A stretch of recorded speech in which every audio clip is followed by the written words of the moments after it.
Welcome to the BiggerPockets Money Podcast, show number 305, where we interview Daniella Flores from ILikeToDabble.com and talk about the things you need to consider before quitting your job to go full-time self-employed.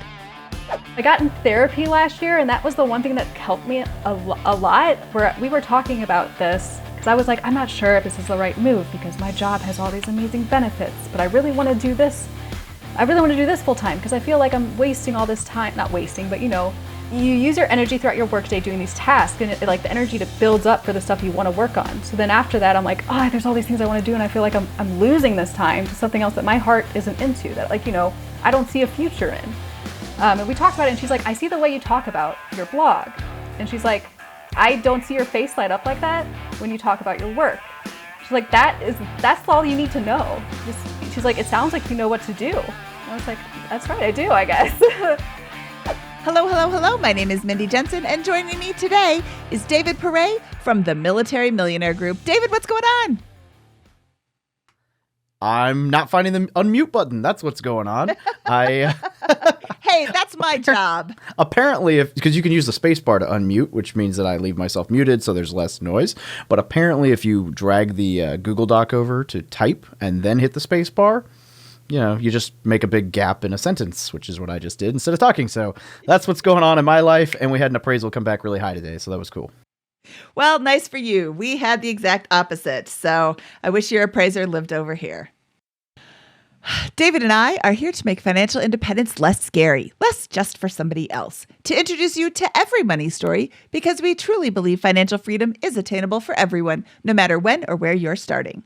Whether you want to retire early and travel the world, go on to make big-time investments in assets like real estate, or start your own business, we'll help you reach your financial goals and get money out of the way so that you can launch yourself towards your dreams. A few months ago, Daniella posted on Twitter that they were thinking about quitting their job, but there was a lot more to it than they originally thought. And if you're struggling with it, you're not alone. I know this firsthand because my own husband, hi Carl, struggled with this too before he finally took the plunge. So I feel qualified to talk about this both with Daniella and to give advice to people who are listening as well. David, you're also successfully unemployed, right? Yes, ma'am. Have been since October. Now, is that official? Do you have a job? Do you do any sort of work at all, or you just sit around on the beach all day and eat bonbons? Well, I'm technically still in the reserves for the Marine Corps, though I have not actually gone and done anything for the reserves in the last 5 months. So we'll see how long that lasts. I have not received a paycheck from anything outside of my LLCs since October 10th. Okay, so then I would call you unemployed, because if nobody's paying you, then you shouldn't be doing any work for them. So Daniella is here today to talk about both the circumstances leading up to their potential retirement or separation from employment, and what they're going to do once they get there. One of the things I like most about Daniella is that they don't like to hustle. They like to dabble. Their blog is called ILikeToDabble.com, and they do not promote the grind at all costs mentality that really makes life kind of suck. To quote Daniella, stop this "you have to hate your life to become successful" rhetoric. Hustle culture doesn't work. You can do meaningful work in moderation and be happy. Daniella has taken these dabblings, combined them with their full-time job in IT and their low expenses to get them to the precipice of retirement, which is where we join them today. Daniella Flores from ILikeToDabble.com, welcome to the BiggerPockets Money Podcast. Thank you so much for having me. I'm so excited. I love this podcast, and I can't wait to get into it. I can't wait to jump into your story. So let's get a little bit of a background from your money journey. Where did you start? And right up to about now, where you are considering leaving full-time employment. Yes. So I guess I'll start my story back when I started side hustling. So when I started my first go at side hustling was when I was in high school. I didn't really think of it as side hustling at the time. I had a problem with spending money because I wasn't familiar with how I was kind of triggered by money. So I would basically spend at the time I worked at a movie theater. So I would spend the whole paycheck on things that didn't matter, like food and clothes. These were things that I didn't necessarily need at that time. I wanted them, but they really didn't matter. Through all of that, by the time I had my bills come, I would need money for those because I was paying for my car, I was paying for my cell phone. I was still in high school, so I didn't have rent and stuff. But I would go and sell my clothes, as well as go to thrift stores and buy stuff and resell those at online. So at the time I was using Craigslist for this stuff, because this is back in the day. And I was trying to basically remake the money back that I blew, because I had the education of how to have a good financial, here, let me re-say this. So I had the education to have a good financial foundation from my parents, but I was somebody that would never listen to any of that. I thought that, I have it covered. I'll do it. This works for me. And it did not work for me for a very long time. And I went on that way for about a couple of years until I got into college. I had to get a little bit, more serious. I stopped side hustling per se. Basically there were jobs. They weren't like these little one-off things I was doing. I was working 3 jobs through college, trying to graduate. I was so eager to, at the time, working at my mom's surgery center and I was doing health insurance verification, and I hated the tediousness of it. I was like, I can't wait to get out of college. I'm gonna work in tech. My life's gonna be so easy. Like, I can't wait to do all these things, have control of my life. It's gonna be great. And I got out of school. I took an unpaid internship.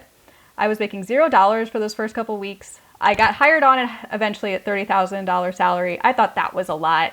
I was not making much after taxes or anything. Like, it was maybe $1,500 a month after taxes, health insurance, stuff for life insurance, 401k, like that, the benefits that cost money at the place I was working at. From there, I actually had my first real experience in IT. I was a web engineer, but at this startup, the environment, that the way it was everybody was around my age, right out of college. We were all working 80-hour weeks. They would have alcohol in the office, all this food for you. They'd have parties, go to concerts for free, all these things, so they could keep you in this environment, so you're always working. And I burned out hard, and I burned out very quickly. It took maybe 10 months, and I burned out so bad I just stopped going to work. And I was actually fired from my first job out of college. And that was when I started my first legit freelance kind of side hustle. I got a job waitressing, and then I got a freelance gig with one of the former clients that worked with me at that startup. I didn't sign like an NDA or anything, so I was totally fine, just by the way. So like working with that freelance relationship, doing like a freelance, basically what I was doing at that startup, but as a freelancer. And they asked me like, what would you like to get paid? We can pay you $100 an hour. And that blew my mind. It was crazy because they really valued my work. At the time, I was completely clueless about what I should ask. They're like, how about $100 an hour? It was only for 10 hours a week. So I was like, that's perfect. I can do that. And so I did that for a while, and I worked as a waitress. And then I still had this pressure, though, from my family to get a real job.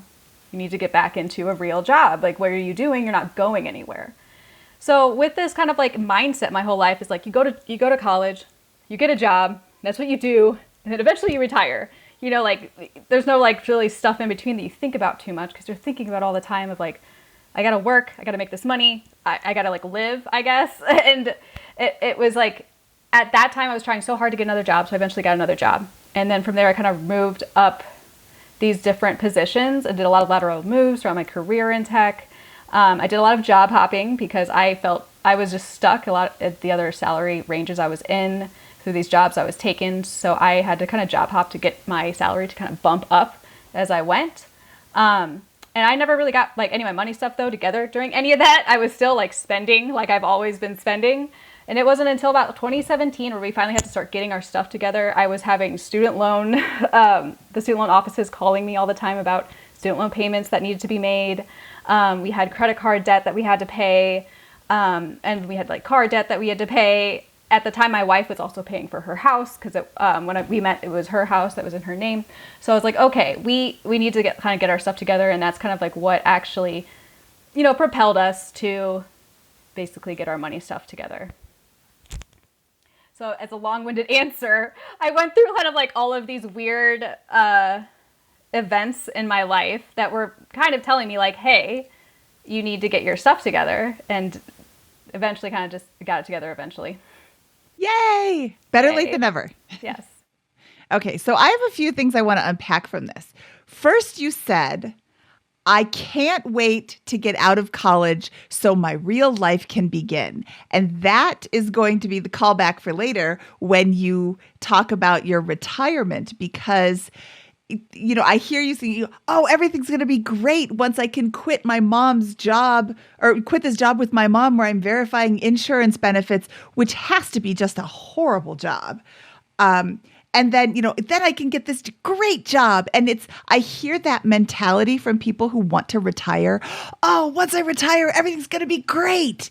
And then you went on to talk about the life that you had, and it was not great because it wasn't the life that you wanted. And the retirement, and I know this firsthand from my husband's experience, I'm going to call on David to get his firsthand experience, is that if you don't plan your retirement, it's not great. It's kind of sucky. And it's like your life gets pulled and your attention gets pulled and your time gets pulled in all these different directions because you have no plan. And I'm really excited to talk about the next phase of your life because I want to see what you're planning, because I can see so many good things. Like, you have learned from the time you were in college that, oh, I can't wait to get my real life planned. And I know, I follow you on Twitter. I read your blog. I know you've got plans, and your retirement is going to be great because you're not just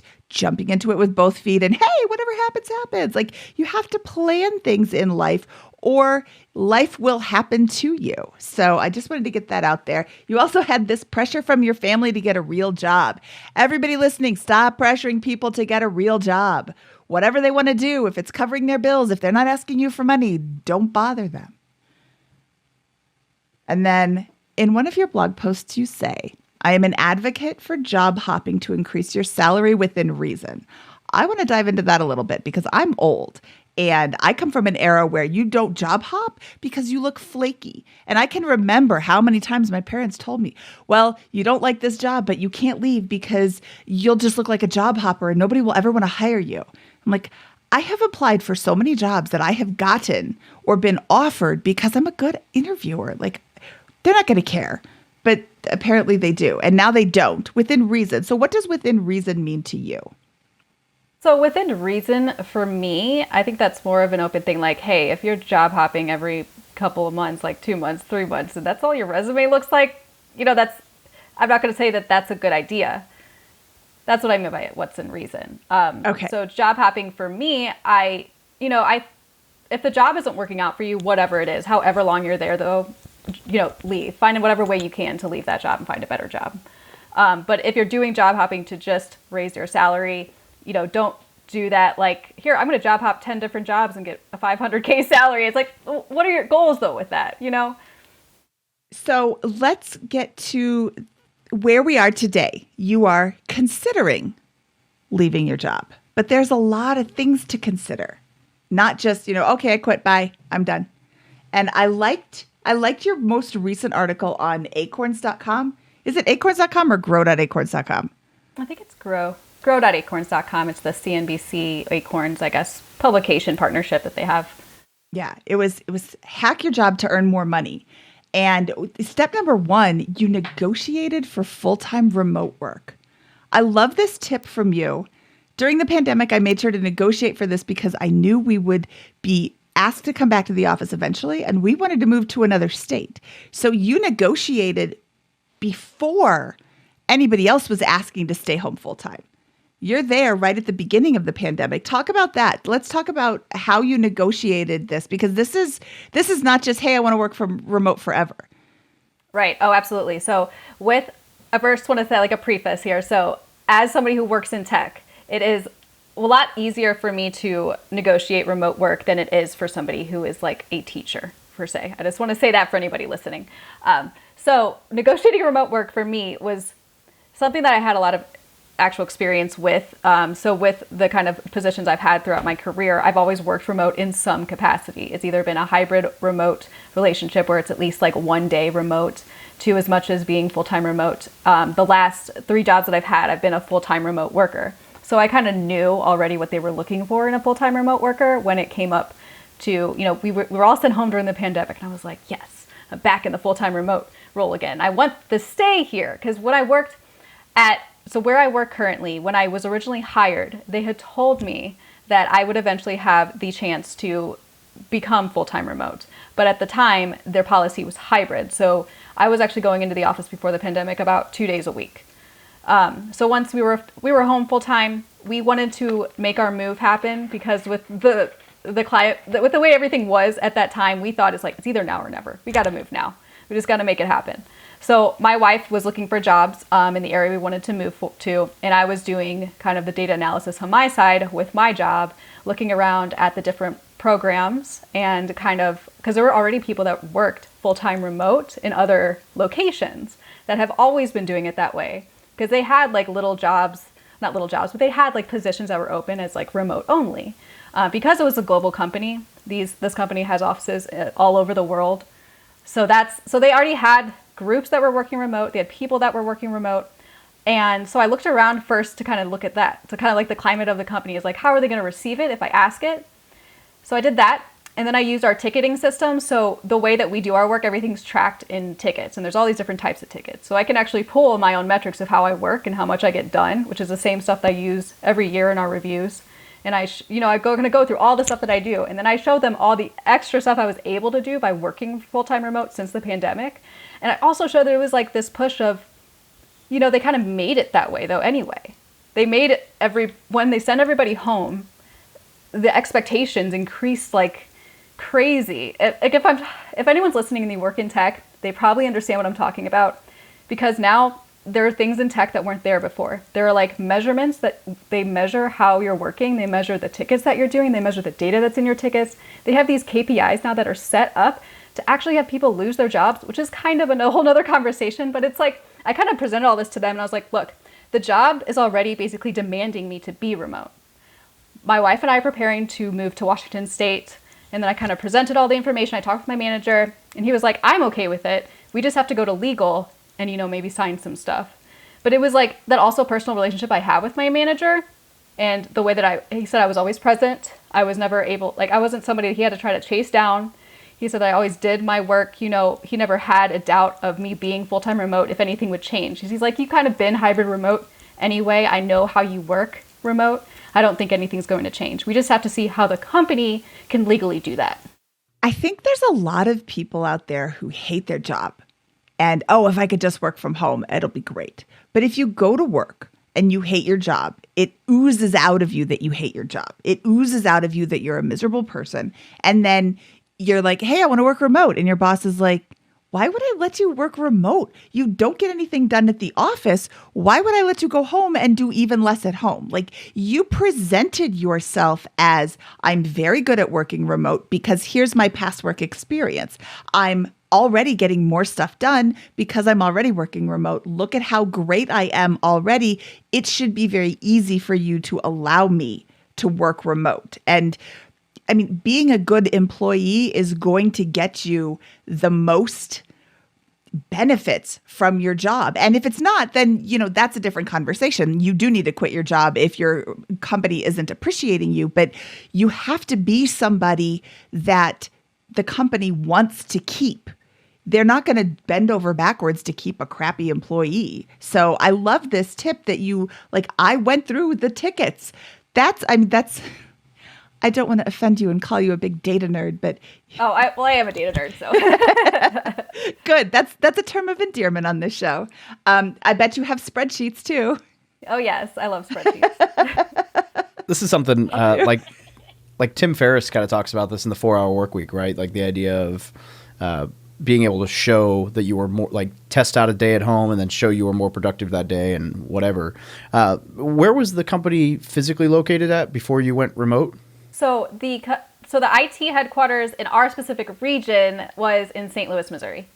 Oh, well, I can't even talk smack about you leaving because I'm in Springfield. So, Springfield. I went to college in Springfield, actually. So MSU? Yeah, Missouri State University for my first year. Yeah. Cool. Good area. Yeah, that's where I do most of my investing. So, what I was going to say though is that one's kind of odd actually, because I was going to ask if they gave you like a slight pay cut. So I have a friend, Daniel, who lived in Carlsbad, California, and he moved to a much more affordable market to work remote full time during the pandemic. And they gave him like a little bit of a pay reduction for the move. However, it was still if you look at cost of living to pay, it was still a much large, it was like a pay raise essentially to move. But I guess if you're moving from St. Louis to Washington, you probably went to a higher cost of living area. So probably didn't give you a pay cut for that. Yeah. And it was, so it's odd for like my employer, they have offices all over the world. So in every like big financial market country, they have an IT headquarters. So with that said, there are tons of employees that work remote, so they have like actual location markers that they could have put my name to. And I had the same salary that I was getting before that. So they didn't change my salary at all. And it's actually shortly after that that I job hopped within the company to a higher salary. But I still was able to stay remote. Let's talk about that. Yes. So this was actually a little less than 1 year ago. It was about May. So my former team, if anyone's listening, I hope they're not. Everybody on the team is great. There's just a couple of people that made it a very toxic environment, even though I was working virtually. And I know a lot of people say that like, the toxic environments, there's an extra boundary there with remote. And yeah, that is true. But at the time, think about like this time last year during the pandemic, people's attitudes and like, there was like that tension everywhere with work and everywhere you went. And it came out in like team meetings, and I was like getting on these 5 a.m. calls and trying to run these calls efficiently to make sure that we were on target for certain efforts that we're doing in our iterations. And so I got on these calls and I would just get screamed at for over the smallest things, like a link that they don't want to click to view a thing on a screen. I mean, the things that these people get upset about. I was like, okay, this team's not working out for me. I can't deal with this every single day where I'm like on the verge of tears after just a couple of morning calls. So I started looking around internally at the company. They have an internal career portal that actually everything gets listed there first before it gets listed to their external portal. But I also looked into their mentorship program. So I reached out to a mentor and we started meeting on a monthly basis. And then she kind of gave me some tricks to look at the internal portal to kind of be like, hey, this hiring manager, I know that position is for this specific thing, because it wouldn't be really in the job description. Everything's so vague in all the descriptions. She was able to kind of give me more of like a lowdown of certain jobs. So I was actually starting to apply to a couple things internally. I didn't get anything and not really much traction was happening. And then luckily enough, somebody else that was in my network at the job, they were just somebody else on like another team. They weren't on my team, but we had talked because we worked on various projects together. And she said, hey, I have word that there's a new organization being spun up and they're looking for a lead reliability engineer for this team. They reached out to me, but I'm taking a manager position. So I gave them your name. And I was like, oh my God, thank you. And they reached out to me the next week for an interview. We interviewed. They said, it's fine. You can stay remote. And they said the words, I don't see us ever returning back to the office. But now they're all there and I feel horrible about it. But anyway, I was able to, I found this new team. I did a move. I was a senior software engineer then, and I'm now a lead reliability engineer. So I got a pay bump with that, and I got a bonus bump with that. And that was a huge save for me. And I kind of got lucky on it because I was applying to other things, and I even got an email back from one of the offices. It was one that was listed San Francisco/remote. And I was like, well, cool, it's remote. So they'll let me probably stay remote. So I applied to that one, and they actually were trying to set up an interview with me. But they said, okay, we are remote now, but once we go back, we need you to move to San Francisco. And I was like, San Francisco is one of the most expensive places to live. No, absolutely not. Like, no. I work remote now for the same company. I don't know why you would require me to be there. So that one actually, they passed on me because they said that if you're not going to move here to eventually work in the office, then it won't work. And I was like, okay.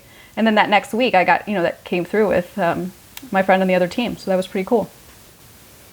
That reminds me of a job interview I had once where the interviewer said, and if you're here after 6 o'clock at night, the company will buy you dinner. And I'm thinking to myself, I don't want to be here at 6 o'clock.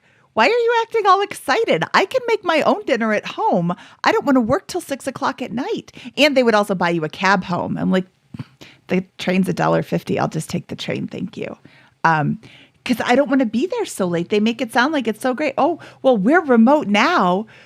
What do you mean you don't want to come into the office and move to San Francisco? And I told her to take my name out of consideration. It sounds like they passed on me. That's a good thing. That's a Yeah. great thing. Oh, yeah, absolutely. Because I was looking at houses in San Francisco. I'm like, pretty sure we can't get one under $2 million. So that's a no. It's a hard pass. And that's a shack that needs a lot of work and, broken foundation, no plumbing. Electric is sparking, so they've turned it off. Right. There's no Yeah. floors. Who needs floors? Why are you so picky, Daniella? I know, Be right? nice. So you just mentioned 5 a.m. calls when you were talking to your team in Missouri.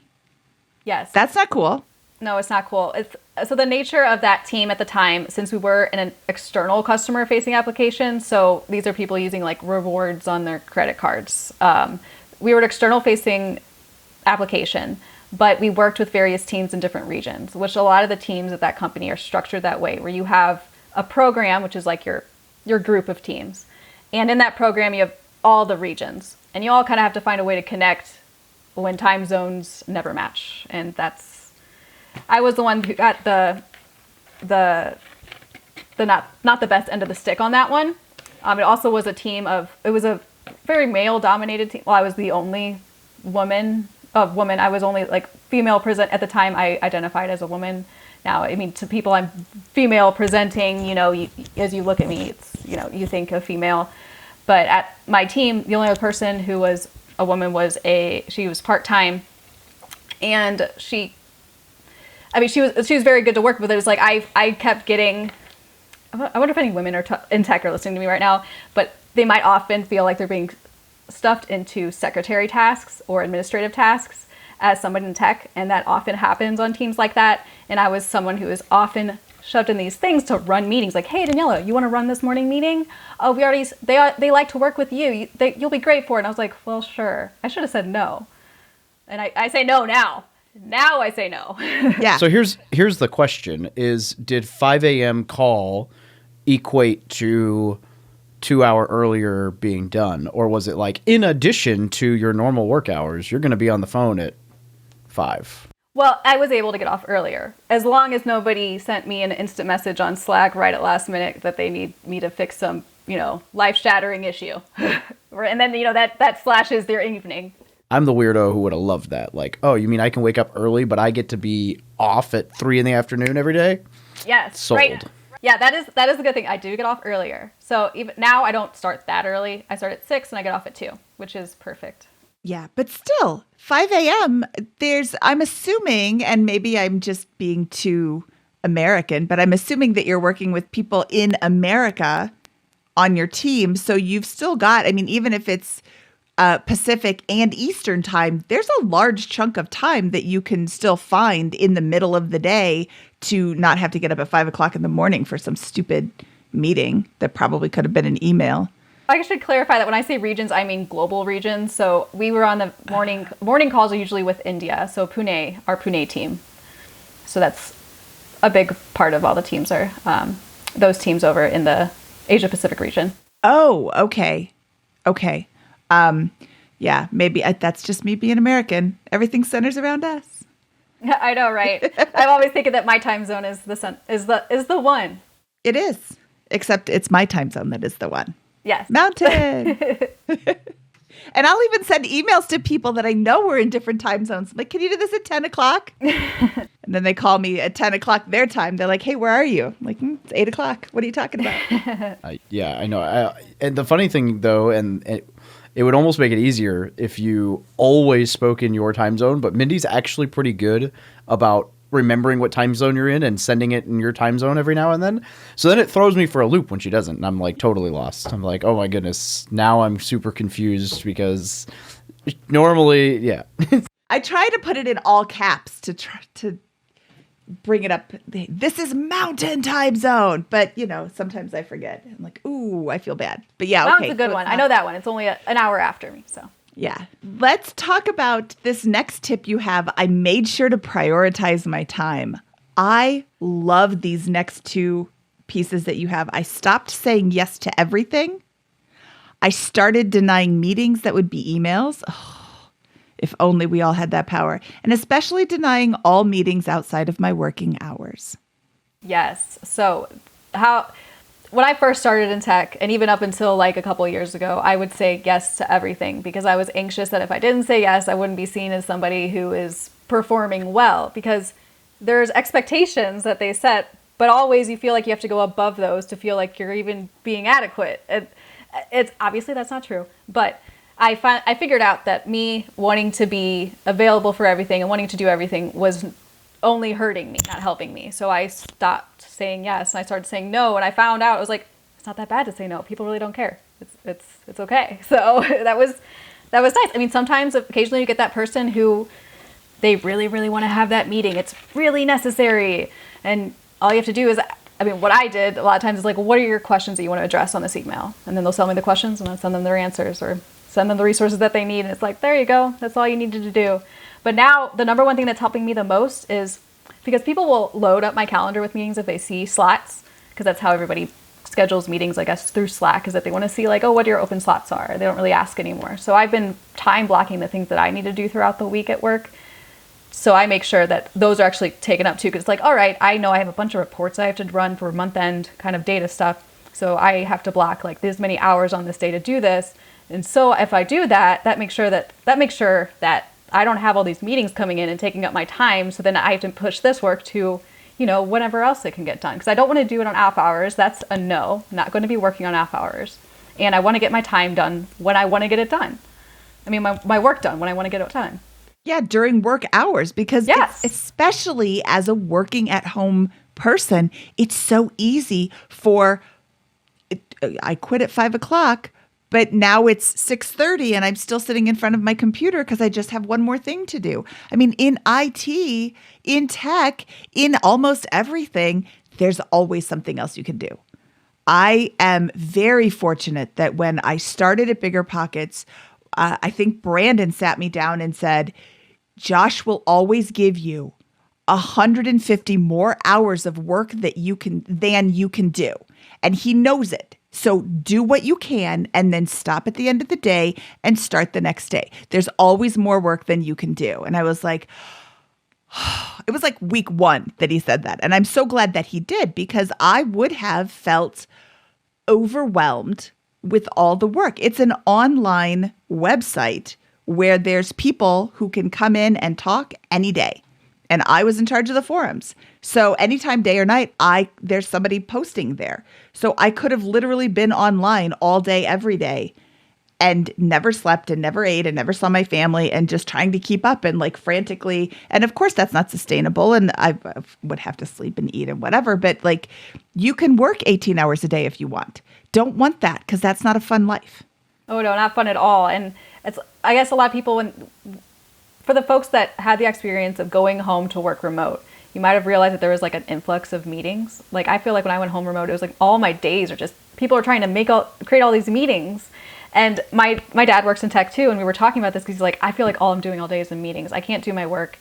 And because we like to kind of complain back and forth about our jobs because we have very similar jobs. So they were talking, he's like, it's all these people. He's like, they're just like managers of things that they don't know what they're managing. And they're just sending me meetings so they look like they're busy. And so, yeah, we talked about, it's like, all right, stop accepting them and start filling up your calendar with the things that you know you need to get done, and make sure that, you're not completely sabotaging yourself at work. Yeah, exactly. Okay, well, let's move into your next life. My next life, yes. What does your next life look like? My next life looks like a little bit like my life now. So I've been working on my brand and my blog. I like to dabble.com. I've been working on that since 2017 on and off. So those first couple of years, I stepped away from it a lot because I was getting burnt out with the content generation kind of roller coaster that you're on as you're generating content. So I burned out here and there, and I stepped away from it, and then I would come back. And then the last 3 years, I really went kind of hit the ground running, got more serious about it. And as I started to hone in on ways to help people like me, people in the LGBTQ community, creatives, people looking to increase their income if they, and they don't feel comfortable negotiating or comfortable looking for those opportunities. And I tried to hone in on the things that I felt strongly about. And I was like, I feel really passionate about this. And a long time I've had a problem with the word passion because you can have so many passions in your life. There's not just one. So I was like, this is something I really want to do. So I got in therapy last year, and that was the one thing that helped me a lot, where we were talking about this because I was like, I'm not sure if this is the right move because my job has all these amazing benefits, but I really want to do this. I really want to do this full time because I feel like I'm wasting all this time, not wasting, but you use your energy throughout your workday doing these tasks, and like the energy to builds up for the stuff you want to work on. So then after that, I'm like, oh, there's all these things I want to do, and I feel like I'm losing this time to something else that my heart isn't into, that I don't see a future in. And we talked about it, and she's like, I see the way you talk about your blog. And she's like, I don't see your face light up like that when you talk about your work. She's like, that's all you need to know. She's like, it sounds like you know what to do. And I was like, that's right, I do, I guess. So I have firsthand experience with this from your wife's point of view. My husband said the same thing. I don't want to work here anymore. I want to do other things, but I make all this money. I have these amazing benefits. Who am I to leave this great paying job to go pursue my passions, my dreams? Like, why would I leave this? It seems so selfish. And as soon as it took him a year to come to terms with this. And even then he asked his boss, could I just go 3 days a week?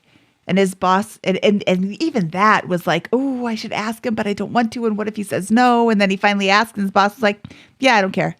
Like it feels like this huge decision because it's so life altering to you, but it's not such a huge deal to your boss because then they still got him. He had proprietary knowledge of, he wrote blood bank software for the VA hospital, David. So if you need blood, if you got blood in 2010 to 2015, 2008 to 2015, he made sure you didn't die. So you're welcome. I can't imagine that being a super high stress job. I mean, the VA does everything super slow and inefficiently, so they probably don't care when you get anything done. Except it could kill you if he gives you the wrong blood. So yeah, no, it not wasn't me. really stressful. I'm AB positive. I can anything you got. I'm good. I'm the one that can take everything. Oh, okay. Well, good for you. I don't know anything about blood. Carl knows it all. But it was really stressful. So he stepped down and the boss was like, yeah, sure, no problem. And then when he finally quit, he's like, wow, I should have done this years ago. And I think that that's going to be the same too. You mentioned just a few moments ago that somebody at work works part-time. Have you considered stepping back work instead of quitting cold turkey to test it out? Okay, so this is something I've been thinking about, and it's something I haven't tackled yet. This is another one of those fears, I guess, where it's like, okay, I'm back at this thing where it's like, I want to ask this thing. I want to ask for part-time work, and I've looked into it, and I asked they have an Ask HR portal, and I asked like, hey, are we still eligible for benefits if I were to move part-time? And they said yeah. So I haven't asked my manager yet though. But I just asked HR for like informational. They didn't say yes, you can do it. It was just informational of, yeah, you can still get benefits at the same rate you do now if you're part-time. So it leaves me to, I can try to ask my manager that, but I'm trying to take stock of the current situation I'm in. Unfortunately, they just started going back to the office a couple of weeks ago. So I'm on calls and all of my team is required to be in the office like 2 days a week, I think is what they're doing now. Some of them do like 3 or 4. It depends on the person of like their style. But I can tell that there's like I don't know for sure if it's there or not, but there's like, oh, we all know Daniella gets to work from home all the time. And they even have these benefits. So the job has actually added new benefits to their benefit package called Work From Anywhere weeks. But they have entire teams and people that work remote full time, that always work from anywhere. And they were talking on their call the other day, like, oh, I'm picking out my Work From Anywhere weeks and stuff. And I was like, no comment. I can't say anything. And it's like, okay, so if I bring this up to my boss, like, hey, can I move to part-time? I don't know what she will respond to that like. And I haven't tackled it yet, but it's an option I've been thinking about. Yes, but I'm also trying to think about like the timing for it because it's right. Everyone just went back. And I feel like I'm the odd one out and they don't like it. Just punch your own ticket in the IT system to make it look like you worked the full week. There you go. Yeah. They'll just never Problem solved. you run the system that catches people, so you're good. There you go. Legal disclaimer: I'm not an attorney, but Right. Yeah. Exactly. So yeah, I've thought about moving to part-time. Maybe it's something I should ask before I try to quit. So I think that's great that you brought that up. all right. So your blog is all about side hustles, right? And dabbling and freelancing, and a lot of those things are not passive or recurring income. So when you say retire, are you taking the money that you're making from there and reinvesting in something that is going to be able to give you like cash flow or passive income? Or is your idea of retirement like mine, where I'm retired and it's my office, therefore it's me doing whatever I want, and you're going to continue to push the blog forward and freelance and everything, but you're viewing it as retired just because it's on your own terms? Or just kind of curious the financial position there, because that's usually when people, not like I'm an expert, but usually when people make the transition from employed to, successfully unemployed, there's the finance question. And then once you check that box and you're like, I'm good, then it becomes like, well, now what do I do? And those are two totally different problems, but they both arise when you leave the employment world. Right. So I'm leaving my employment world, but I'm not retiring and living off of investments. So we are still actively investing, but we won't be withdrawing from those investments during this. The only one that we have is like our brokerage account, which that is like 10 years in the future kind of thing. So we could use that money if we needed to. But we also have emergency savings that we've saved up. I've been saving up for months. I actually originally wanted to quit last year, and I just keep extending it because of all of my own doubts and yada, yada, yada. So I'm not retiring from like all work ever. I'm just retiring from like a W-2 employee to being a self-employed person. So what my plan is to run the blog, but also do my freelance projects that I do the consulting and the coaching that I do, work with the several different publications that I do. And some of those do have like passive income streams, like the blog brings in ad income every month. We have affiliate income.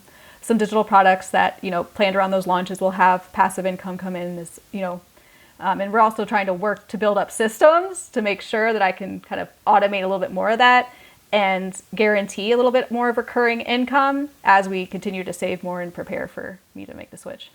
Is it possible, like, does your job offer decent vacation benefits, or is it possible to do a sabbatical? Because, like in the military, you could take like 30 days paid vacation, and you could take a full month off and go, at the end of the month, you're like, wow, yep, I'm ready. Or nope, right? All right, That's I'll give it a little bit longer. So like, if that's an option, I would definitely recommend doing that. Ooh, sabbatical. I don't know if they have sabbatical as a benefit. I haven't seen that on their benefits, but we have 30 days of vacation.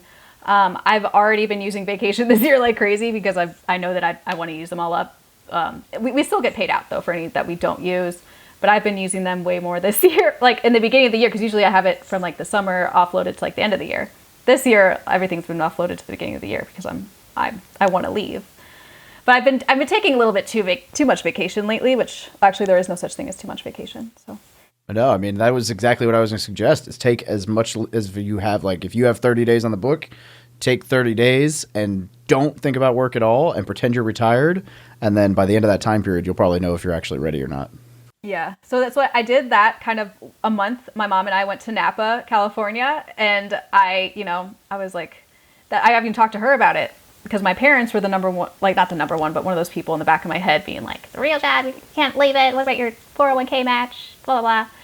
So we even talked about it. And she's like, you look so, because I was showing her this project I was working on with another publication. And she was like, this is really cool.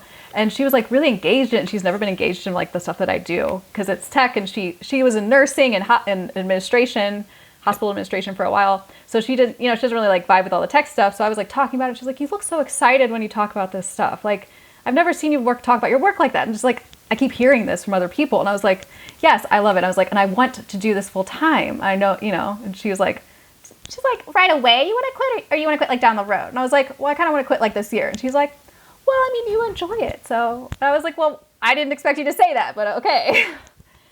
I mean, my dad is the one that you have to convince though. But either way, I don't need to convince him anymore. It's not like I live with him. No, you just got to convince yourself. I know, right? That's the real one I have to convince. I'm not saying that like you have to convince yourself and make the leap. I'm just saying like that's the hardest part of the decision is coming to terms with, okay, yeah, I feel like this is the right move now. And I wrestled with it for like 6 months. So. Oh yeah, I've been wrestling with it now for about a year. I'm wrestling with it mostly because of just the way I was raised and like the way work is in my family. Like my dad was an immigrant from Venezuela. So when he came over here, he worked, several different jobs. He got into IT and he worked up from help desk to like a lead architect position. He, he's a union worker and he's like very much like work. This is the way to work in America. Like this is how you become successful and get what you want. And he's so like, when I was a kid, he's like, America's the greatest, country in the world. Where he came from and the tradition over there was to send the males to America to get an education. If you were in a well-off, like not a well-off family, but a family that was able to do that for the male children. I don't know why that's a tradition per se. They weren't really technically well off. My grandma was a teacher and they had like 8 kids, but he was eventually, able to come to America. And that was like ingrained in my head as a kid of like that culture of work is this is what you're going to do. And I didn't want to go for tech for school originally, but I was good at it and I was interested in it and I knew it made money. I really wanted to go for fine art, but I did not have the money to pay for a fine art degree. I wanted to take out loans, but I didn't want to take that many loans out. And my parents wouldn't help me pay if I did fine art. So I had to meet somewhere in the middle. So I kind of did both. I did tech and graphic design and yada. So you can take your tech salary and now you can finance your fine art love and do whatever you want because you have set yourself up to be in this position. And I'm kind of glad your parents didn't let you take fine art because my parents did. And for a long time, I stayed at that $30,000 level that you started out at. I didn't get up to $200,000 because I was working in like, what can you do with a fine arts degree? Would you like fries with that? Like I studied fashion design. David's laughing at me because he's like, I'm not a fashion person at all. So it was like a stupid thing to study for me to study. It's not my passion. I really don't even know why I did it. I would have been better off studying business or I don't know, the tech is my friend. When I was in college, it really wasn't a thing. And I'm glad that you were on that path. Now you can continue making money in tech things. Like can you freelance in your tech job? Are there freelance opportunities or contract work? So I started out, in my tech role, like after that startup, I worked as a freelancer for a while and that was on the side. And even after I got a quote, quote, real job, like my parents would say, I stayed on with that freelance client for a while doing like one-off work for them because it was a nice extra income. So I can freelance, but like I did freelance web development for a long time on the side of my job. And it basically attributed to me burning out with tech in the long run. I would never actually work freelance in like coding or programming or anything like that again. It's just like I've been in tech for 11 years now. So I've rode this wave for a while and I've tried a lot of different things and I'm just ready to move on. Okay. I'm just trying to gather up some ideas before I give you some advice. I love David's idea for a sabbatical. Oh, sabbaticals? Like, yeah, it's great if it's available. If it's available, so. Right, yeah. But I mean, I've been building up the income with my business for a while now that I've gotten it to at least what is to match like my pre-tax income to my job. However, I have expenses like, everything that makes the blog run. I have people to pay that help me with the blog.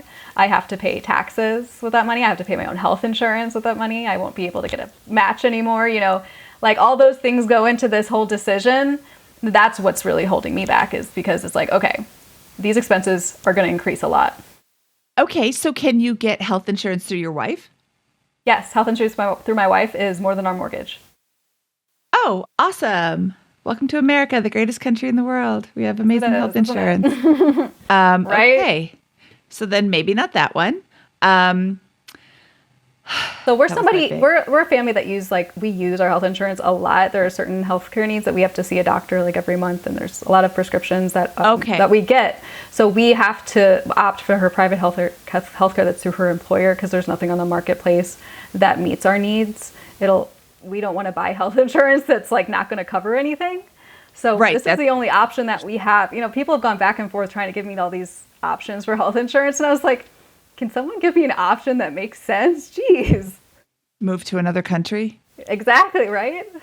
That's part of why I stayed in the reserves, was because, 6 months I still get TRICARE, and then after this month, I guess, I go to paying for TRICARE out of pocket. But on the reserve side, it's like $270 for the family. And when I was looking at health insurance, and I wouldn't say that we have any kind of crazy medical stuff. I mean, I'm crazy, but otherwise, it was still, there was a comma in there, and I was like, are you kidding me? Like, we live in Missouri, and we live, like, we believe in, like, oh, butterfly stitch, that'll do, like, out on a farm. Like, what do you mean I need to pay this much money? So yeah, it's kind of, it was definitely eye-opening for me to see that. So that was one of my biggest concerns getting out, was that expense, and I had an option that I took, but yeah, I get that one. Yeah, it was one that I did not see coming, because the cost for was last year was different. It was still high, but it wasn't that high. And we went back and looked at it again during open enrollment period for them, because I was like, okay, this is the time. I'm ready to do this. Let's see what your insurance is. And we brought it up, and we called the lady from, like, because we looked at the form and we're like, that can't be right. So we called them. They're like, yeah, that's right. And we're like, okay, never mind. So does your company provide you with health insurance, with good health insurance? Yeah, so currently we pay about a little under $300 a month for both of us. It is pretty good insurance. It's still high deductible, like $3,000 deductible, but it's 80/20 after that, which is about the same as this insurance that's under her, but with a way larger price tag on the premiums. Okay. So looking at your options, there's, and this is more of like a research opportunity for you, but what is your job? What do you excel at your job? Like your day-to-day job. You mentioned tickets and you're doing IT stuff. And I know already that's way over my head. You could tell me exactly what your job is. And I'd be like, that's not my job. What do you do better than anyone else?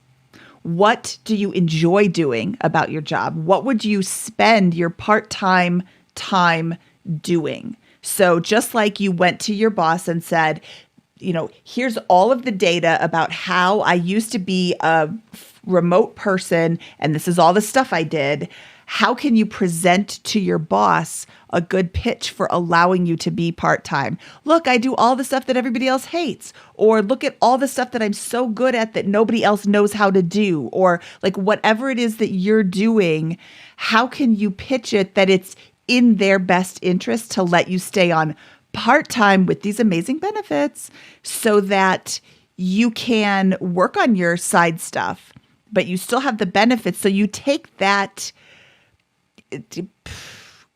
equation out, that like, what am I going to do for healthcare equation out for a while still being able to do the stuff that you enjoy doing at work. Because you don't want to be like, hey, I'll take all the garbage work that everybody hates. And then you're working there 20 hours a week that really suck, 20 sucky hours. Like, or can you load up 2 40-hour weeks and then 2 weeks off?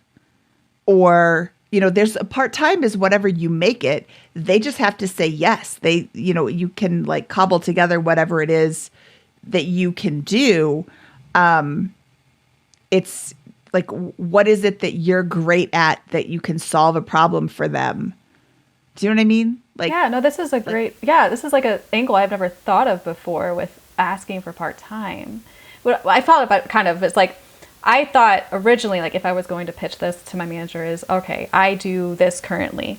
If I take X, Y, and Z out of this equation, I could still do all of this currently, at 20 hours a week rather than 40 hours a week.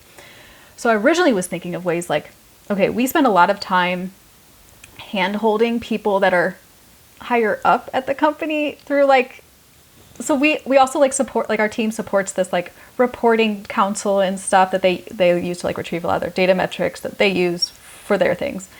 And a lot of time we have trainings for all this, and all this stuff is out there, like, you know, automated where they can go and grab that training themselves and all these things. But we spend a lot of time hand holding them for things that they don't really want to take that extra step to go find it themselves. I mean, I take a lot of time every week to do this, and I was thinking about kind of pitching that angle a little bit, where it's like, all right, here's all this work that I'm doing that isn't really valuable, that is already actually out there and available for people to actually retrieve themselves. You know, this is a lot of manual work that isn't necessary. I can still do my job in 20 hours a week, maybe give up one project that I could, you know, I don't know what to do with that yet, but, you know, give up one project. And then also we can try to, I guess, increase communications about the resources that are out there, so our time isn't wasted. That could be, and I mean, just because you're asking for part-time doesn't mean, okay, I want to start part-time tomorrow. Hey, I'd like to start part-time in June and see what happens. Or I'd like to start part-time and test it for 6 months and see how it goes. And here's the suggestions that I'm going to make. And leading up to that, and June is a great time because that's summer. So leading up to June, any one of these hand-holding requests that comes in, instead, like, send them to me. And I'm going to say, here's that resource. You can just click right here and find that information. And then when they come back and say, oh, can you show me how to do this? It's right here. And then like train them to do this. I am very guilty of that because my thought is, well, why should I go have to figure this out? Daniella knows how to do it. I'll just ask her. Now, if I ask Daniella, how do I do this? And hey, it's right here. Oh, okay, I'll go get that link. And you will become very familiar with all those links and where they are. And then they will become familiar with where those links are as well. A lot of times they don't know where to look. Probably they do know where to look and they're unwilling to look. They would rather you just tell them, oh, click here, click there, whatever. But if you continually push them over there, I'm hopeful that they will actually continue to go over there. But, you know, you can start to train them into that. And once they stop getting their hand held, maybe they'll take the initiative.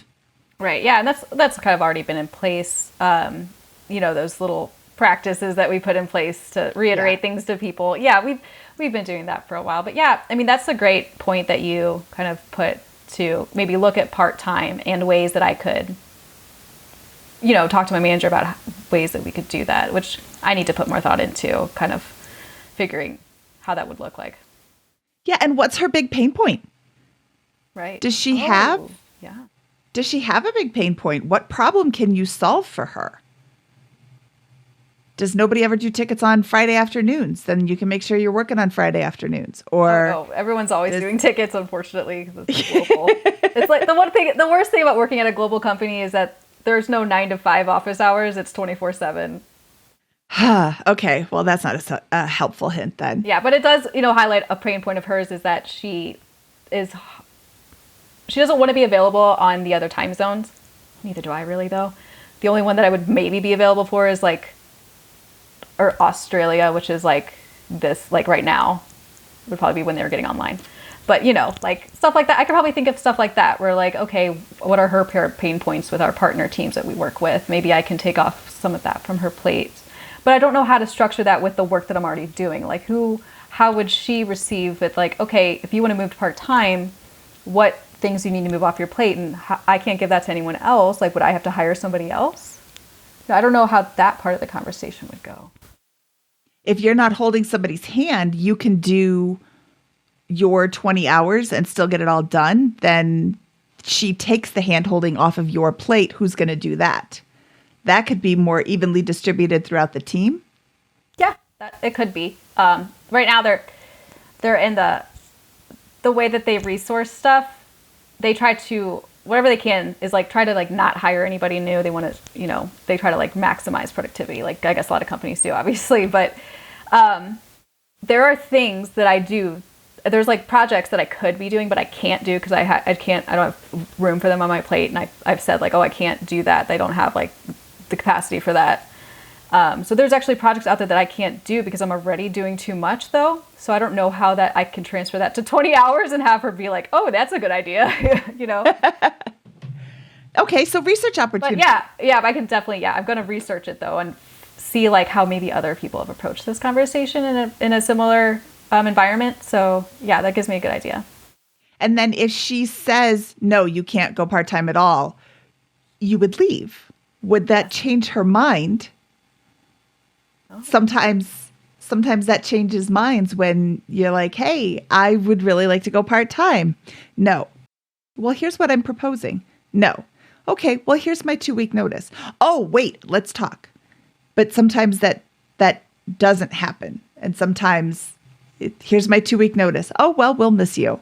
And then that's, I worked at one place and this girl said, I can't work here anymore. I have to quit. And the boss was like, no, let's keep you, tell me what's going on.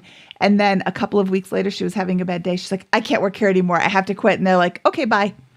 And she was like, you could tell she was really ready to quit the first time. And she was really not ready to quit the second time and was like, oh, well, I guess I'm going to leave then. Yeah. Well, I mean, and that could happen too, which I've already thought about. It's like I'm good to go. It's like if this health insurance wrench did not come up, I'd be gone already. I already had the meeting set up and I had to cancel it. I was like, nope. She's like, is everything okay? I'm like, it's totally fine. Yeah, everything's fine. I would say if you're that close, the one thing I don't know, maybe you are factoring this in, but how much additional revenue can you bring through your platform by being full-time? Because I would be willing to bet that whatever that health insurance costs, you'll cover that gap very quickly. So I'm not going to tell you to make the leap because that is for you to decide. But I will tell you that I am paying more in salary right now than I was earning when I left a year ago. And it has grown very quickly with me being able to make those decisions and have all that time. Right. And that's what I've been thinking about a lot lately is that, okay, I've only been working on this platform like 10 hours a week. If I had 40 hours a week to dedicate to this, and even with the income I'm bringing now, we would be able to do the health insurance costs still. And we wouldn't feel comfortable about it, the scrimp and stuff. And that's doable, of course. But it's like, okay, this is the income now, though, with how much I can work on it. If I can work on it, 4 times as much, which is what would it be? It's like, that's huge then. And I don't know what that looks like yet, but I know it looks better than what it does now. So that's a great point, too. And as you think about things from like the marketing standpoint or the brand standpoint or whatever, right? The tagline of I'm side hustling to earn extra income and leave my job is one thing. The tagline of I left my job because of this and I will never have to work again, that will also help drive your, again, it's, I'm not going to predict the future and tell you what to do, but I'm just saying you will be surprised when you do make the leap, whenever that is, you will be surprised, but hopefully pleasantly, by what happens with the revenue at your side hustle when you're able to focus on it full time, not have things thrown off your creative, flow and distractions. You're able to use that tagline. Like one of my buddies has a Ferrari, right? He sells coaching programs. And one of the things he said when he was looking at weighing the cost of the car was one of his coaches was like, well, do you think if people see that you have a Ferrari, they're going to buy into your course more? And he was like, well, tangibly, he's paid for the Ferrari in course sales. And so it's like, oh, and that's something people don't often think about. So like, I think that like even just being able to say, hey, I've already made it and here's why will help everything grow that much quicker. Oh yeah. I've thought about that as well. It's like, part of my brand though is it's always been like, okay, you don't have to quit your job. You can use your job, to help you then, build your side hustles and all the stuff to like eventually move away from it. And yeah, that's tracked until I got to this point now where it's like, I don't see myself still going in this direction. And I know how it actually would look if I do. It's so funny because I can actually visualize all of it and I'm ready for it. But it's like my own limiting beliefs obviously still blocking me. But now it's like, okay, now I finally figured out like all these things that I thought were roadblocks, but now I get to plan around them. Now I won't have any more surprises. So it's, yeah. You said that your side hustle, your blog is bringing in the same pre-tax income as your W-2, but then you have all these expenses to pay. What is your blog income after all of your expenses in terms of your spending? Oh, you mean, for like our spending, like our family spending, like personal family spending? Yeah, so that would be fine. Like we were looking at, I was like, looking at the numbers now, like right now, after tax for my paychecks and after like all the other stuff, I get about a little bit above $5,000 a month. There's a lot of stuff that gets taken out of my paycheck, but I get about like $5,000 a month. With my blog, of course, it fluctuates month to month depending on projects and, launches that are going on and seasonality. Like it's been fluctuating this year before tax and before expenses, like 6, 8, 10 for the last 3 months. So I haven't it's still kind of like, okay, it's kind of all over the place still. But after that, I was like, okay, after all that though, I still think I can put in after tax at least 3 a month with my wife's, we just won't be able to contribute as much to retirement, which is, it's fine. For a while, it took me to get around that because of my retirement benefits at my work. I'll be missing out on that 10% match, which is like, okay, that's fine. I won't be able to contribute that much more extra outside of my 401k. And it's like, okay, that's fine. Like, it's going to be fine. Right now. Right now, yeah, exactly. You won't be right able now. to. When you are self-employed and you have no full-time employees other than your spouse, and you have a self-directed solo 401k, you get a 25% company match. What do you mean? I have a 25% company match? When you're self-employed, if you open up a self-directed solo 401k, your company can match up to 25% of your salary into your 401k. So you're up to $52,000 or $54,000 contributing to your 401k. It might actually be 56 now. 56. I know, but how does that work if I'm the company? Like I'm an LLC. Yeah, that's a self-directed solo 401k is for self-employed people. Yes.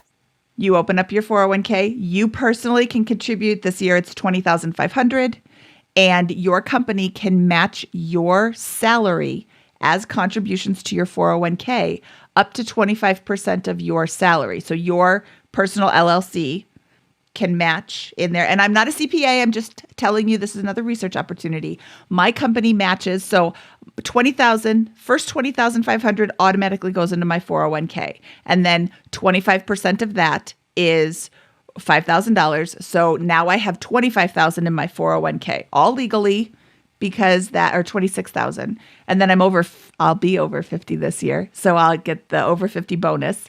And then any money that I make, my company matches 25% of my salary. So right now you have a 10% match. And of course you have bills to pay and all of that. But once you get over that where you are making a lot of money, then your company can throw 25% of your salary in up to a total of $54,000 or $56,000. So instead of your measly little $20,000 a year in your 401k, you could be getting up to $54,000 in your 401k. But where does that money come from? Is it expenses from my business then? No, it's the income for your business. Let's say your business makes $100,000 this year and you pay yourself $50,000. Your company can match your salary up to 25%. So 25% of 50,000 can go into your 401k.